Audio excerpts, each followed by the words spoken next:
नमस्कार. आज आपण ज्येष्ठ हवामान तज्ज्ञ रामचंद्र साबळे यांनी जून-जुलैमध्ये पाऊस कसा राहील याचा सुधारित अंदाज व्यक्त केलाय. जून-जुलै महिन्यात धुळे, राहुरी, परभणी, निफाड, अकोला, पाडेगाव आणि कोल्हापूर इथं पावसात मोठा खंड पडण्याची शक्यता आहे. दापोली, पुणे, नागपूर, सोलापूर, जळगाव, धुळे व कराड इथं खंडाचा कालावधी कमी राहणार आहे, असं डॉक्टर रामचंद्र साबळे यांनी सांगितलंय. शेतकऱ्यांना रामचंद्र साबळे यांनी कोणतं आवाहन केले? प्रमाणापेक्षा जास्त पाऊस होत असल्यानं पीक उत्पादनावर विपरीत परिणाम होत आहे.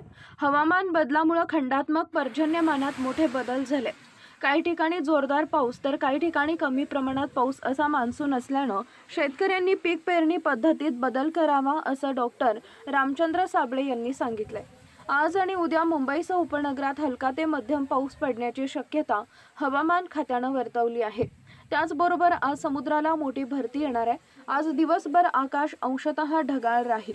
त्यामुळे शहरात आणि उपनगरात कधीही हलका ते मध्यम पाऊस पडू शकतो, असा अंदाज डॉक्टर रामचंद्र साबळे यांनी वर्तवला.